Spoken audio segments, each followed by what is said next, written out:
Hi, I'm Ed Power, publisher of Inside Business. Welcome to the latest edition of the Inside Business Publisher Spotlight, our overview of what's hot in the Hampton Roads business community. As the economy continues to recover across the country, the picture emerging here in Hampton Roads is a tale of two regions, according to the 10th annual State of the Region report issued by a team of economics professors from Old Dominion University, including the school's president emeritus, James Cook. With defense spending now 45% of the Hampton Roads economy, up over the past 20 years from 28%, our area is more reliant than ever on government paychecks. These federal dollars have been a historic blessing, but now also loom as a threat, said Cook and others. Our advantages are also our deficiencies, Cook told Inside Business reporter Michael Schwartz. While the report forecasted 2009 growth in Hampton Roads at a negative 1/3%, that's far better than many other regions around the country, where the lack of a federal payroll has left communities vulnerable to broad swings in cyclical industries such as construction and manufacturing. But the region's water-hemmed geography, which has attracted the Navy and shipbuilding, also contributes to its traffic congestion.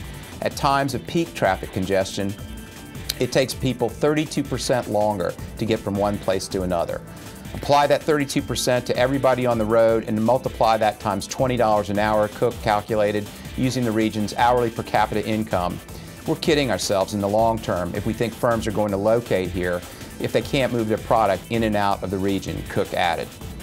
Following on the heels of the ODU report, Inside Business and Cox Business will be hosting their fourth 2009 Cox Business Executive Discussion Series event on December 15th at the Crowne Plaza Hotel in Hampton. The topic, transportation and where the region is headed with roads, light rail, and high-speed train service. Look to Inside Business for more information about the planned breakfast and discussion.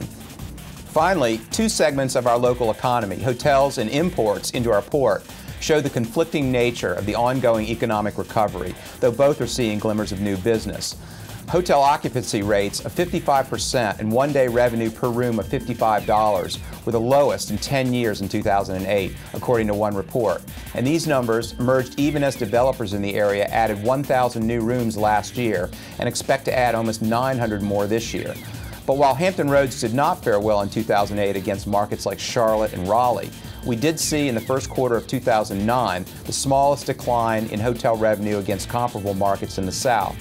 This indicator could bode well for 2010, particularly for hotels catering to tourists. Meanwhile, the flow of imports into the U.S. and the Port of Virginia could offer an additional bright spot, a sign that consumers may start spending again, said a report by the National Retail Federation. Import container volume should reach 12.5 million containers by the end of the year, up from 12.3 million forecast only a month ago.